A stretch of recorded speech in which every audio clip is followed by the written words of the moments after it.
کوئی تسی بھی بدلو اپنے آپ نو، تاں دین آنا ہے، خالی نعرے نال دین آ جانا۔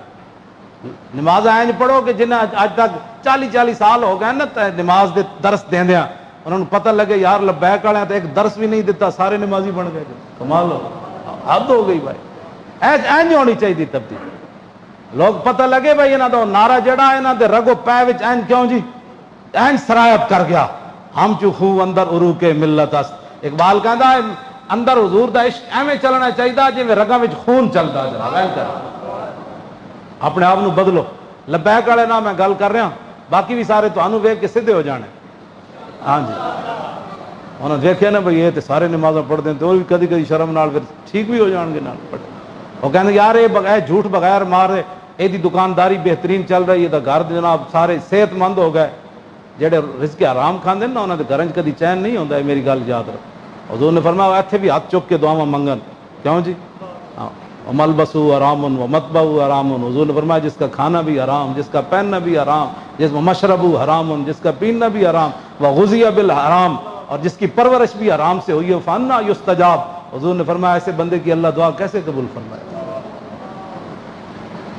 پھر اگر بھوک لگے نا زیادی تے پیٹ تنگ کرے تے انہوں کہو اے دوویں جہاناں دے مالک ہون، تے جسم مبارک کتنا نرم ہوئے، ما مسست خزن ولا حریرن ولا شیئن کان الین من کف رسول اللہ۔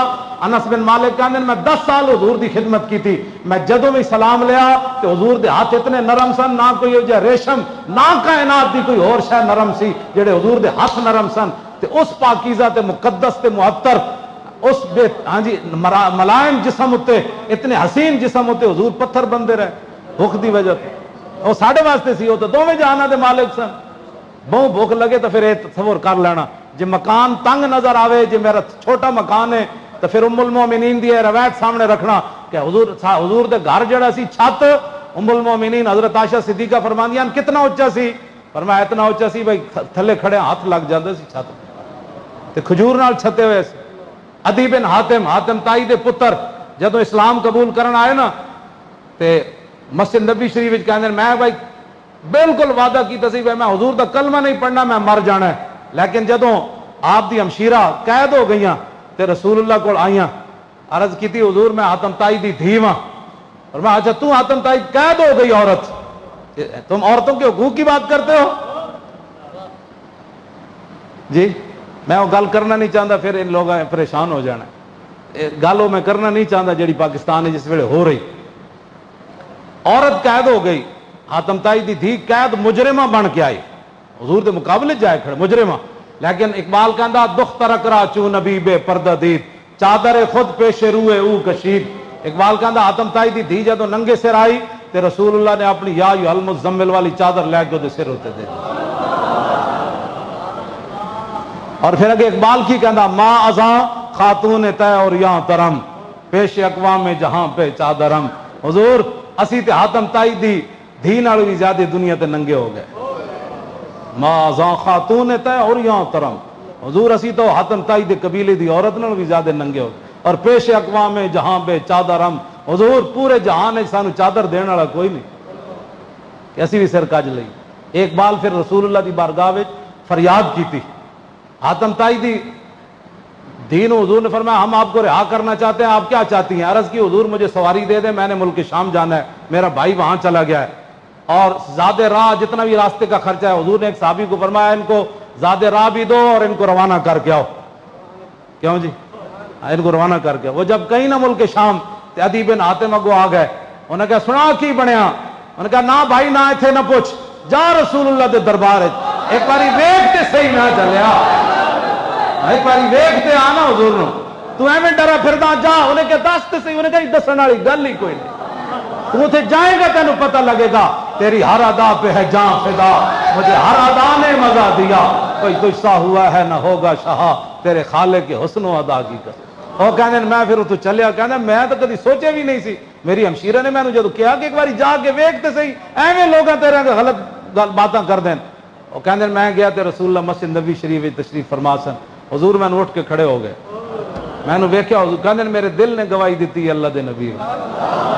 پھر رستے ایک مائی بڈھی مل گئی رسول اللہ نے، انہیں اتنی لمبی گل کی تھی، عدی بن حاتم فرماندے میں تھک گیا، حضور نے ایک گل بھی نہیں فرمائی کہ بھائی اجازت دے دے، اور بھی بڑے کم مائی پھر وہ بھی بڈھی تے وہ بھی زنانی، جنانیاں دیاں گلاں تو ویسے ہی نہیں مکدیاں، تے بڈھی مائی ہوے تے وہ تو کہندی 24 گھنٹے میری گلاں سنتے رہو، تائیاں تو نوہ سس دی لڑائی ہوندی، نوہ کول اور بڑے کام ہوندے، برتن دھونے، بچیاں نے کھڈانا، اینج کرنا، بڈھی مائی کہندی نہیں ہن میرے کول بیٹھی رہ، گلاں ہی انہاں نوں بڑیاں آندیاں، بڑھاپے چ گلاں ہی کر۔ وہ مائی نے اتنی لمبی گل کی تھی، حضور نے ایک باری بھی نہیں فرمایا، کہندے میرے دل نے گواہی دیتی حضور اللہ دے نبی۔ اگلی گل جڑی میں کرن لگا نا وہ اصل ساری ہی اصل ہیں، لیکن ایک گل جڑی توجہ والی فرماندے جدوں گھر رسول اللہ دے آئے نا تے حضور دا جس گدا مبارک جس تے حضور آرام فرماندے سن او دے وچ کھجور بھری ہوئی سی، کھجور دے پتے بھرے ہوئے سن، او دے ضروری کوئی نہیں سی، او دے تے حضور سوندے سن اس جسم مبارک نال۔ تو تے میں کی دین دا کیتا ہے ذرا دساں تو، سانو تو ایک ٹائم روٹی نہ ملے، دوسرے ٹائم اسی دین دے شکوے کرتے ہیں، حضور اس گدے ہوتے سوندے تھے، کہتے ہیں حضور نے انج رکھیا، فرمایا آپ بیٹھیں، میں کہا حضور آپ بیٹھیں، کہتے ہیں مجھے حضور گدے پر بٹھا کر حضور خود نیچے بیٹھ گئے۔ اسا دین واسطے کوئی کام کدی کیتا، اسی تو خود دین واسطے بیسے ننگو آر بن جاندے ہیں، لوگ ساڑے حوالے دے کے دین دے خلاف گفتگو کر، اے لبیک والے جی، اے لبیک والے جی، اے لبیک والے جی، عزت دا باعث بنو دین واسطے، لوگ تانوں مثالاں دین تہاڈیاں، کہندے ہیں پھر میرے دل نے گواہ، حضور نے فرمایا ادھی تو اس واسطے میرا کلمہ نہ پڑھدا کہ میرے غلام تھوڑے، تو اس واسطے نہ پڑھدا کہ طاقت غیراں کولے، تو اس واسطے نہ پڑھدا کہ امن تے سکون کوئی نہیں۔ عرض کی جی گل تو انجی ہے، حضور نے فرمایا ادھی ایک وقت آنے والا میرے غلام او کسرا بادشاہ دے دروازے تے اپنے گھوڑے جا بنن گے، سپر پاوراں فتح کر دے گا، تے اقتدار میرے غلاماں دے ہاتھ چ آ جائے گا۔ تے فرمایا تو غریبی دی وجہ تو نہ پڑھدا میرے غلام غریبن، حضور نے فرمایا ایک وقت آئے گا زکاتاں دین والے ہون گے، لین والا کوئی نہیں آئے گا، کیوں جی؟ تیسرا فرمایا تو کہنا امن کوئی نہیں، ایک وقت آئے گا قادسیہ تو ایک بڈھی مائی چلے گی، قادسیہ تو مکہ پاک آئے گی تو انہوں سوائے جنگلی درندے دے اور کسی دا خطرہ نہیں ہوئے گا، اتنا من آ جائے۔ عدی بن حاتم کہندے میں ویکھیا سی گھوڑے بھی جا بدے کسرا دربار تے، فرماندے نے یہ میں ویکھیا، اے بھی میں ویکھیا بھئی قادسیہ جو کلی زنانی چلی تے انہوں کوئی خوف کوئی نہیں سی، تے کہندے جے زندگی رہی تے اے بھی ویکھاں گا کہ بھئی زکات دین والے ہیں تے لین والا کوئی نہیں۔ اے پھر عمر بن عبدالعزیز دے زمانے چ پھر اسلام دیاں بہاراں آئیاں تے 8 صوبے چ زکات واپس آ گئی، زکات دین والے ایسن لین والا کوئی نہیں۔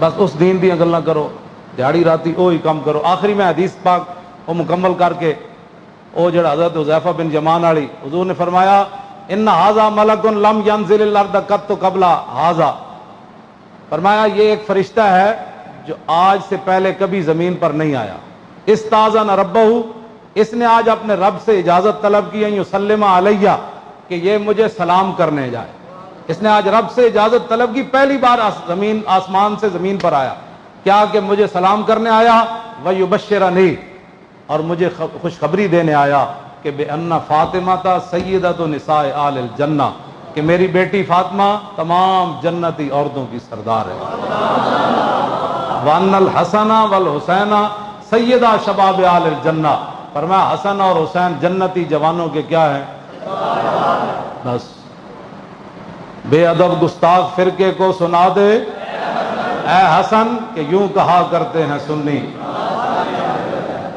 یوں کہا میاں محمد صاحب کھڑی شریف والے فرماندے ہیں قوت ہوندیاں زور نہیں لایا بیٹھے من رضائیں، قوت ہوندیاں زور نہیں لایا بیٹھے من دنیا اتو پیاسے گئے دین دنی دے سائیں، دونوں جہانہ دے جڑے سردار سن دنیا اتو خاک ہو جا، خاک میں مل کر خشک ہو جا، خاک ہو کر خاک میں مل جا فرات، اور خاک تجھ پر دیکھ تو سوکھی زبانیں آلے گئے، ورنہ آپ اشارہ فرما دیتے نہر فرات تے آئی جانی سی، ویسے بھی جنتی نہر ہو تو آئی جانی سی، تو جنتی جڑے جوانہ دے سردارن وہ جنت نو بلان گے تے رہن انہیں نہیں آنا سی، کیوں جی آ جانا سی نہر فرات، لیکن قوت ہوندیاں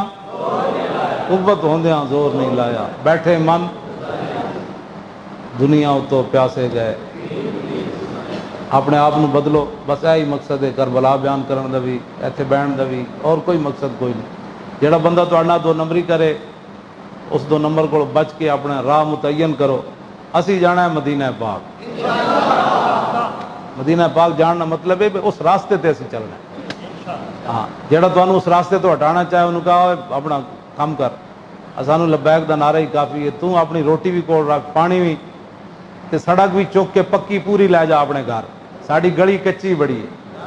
میں نہ خوش و بیزار ہوں مرمر کی سلوں سے, میرے لیے مٹی کا حرم ایک اور بنا دو. انہوں نے کہا ٹائلاں بھی پٹ تے ساریاں پٹ, میں خوش تے او جناب کچی زمین وچ رہ رہا گا. تو لے جا انہاں نوں, لیکن در رسول تو مینوں دور نہ کر. بہت کم نصیب وہ جو قرار تک نہ پہنچے, در یار تک تو پہنچے, دل یار تک نہ پہنچے. اسی تانوں دل یار تک لے جانا چاہتے ہیں. ہاں اور کوئی مقصد کوئی نہیں. ہندو کہندے ہیں آپس وچ, ہندو بیگ کہندے ہیں وہ ویل چیئر 'چ بیٹھے ہویا انہیں امت مسلمہ ساری جگہ دیتی. وہ ہندو تسی کدوں جاگو گے؟ وہ آپس وچ بیٹھ کے ہونے جناب مذاکرے کر دیں. وہ کہندے ہیں وہ تسی عیسائی بھی بیٹھ, کہندے ہیں وہ ویل چیئر تے بیٹھے انہیں پوری امت این کھڑی کر دیتی.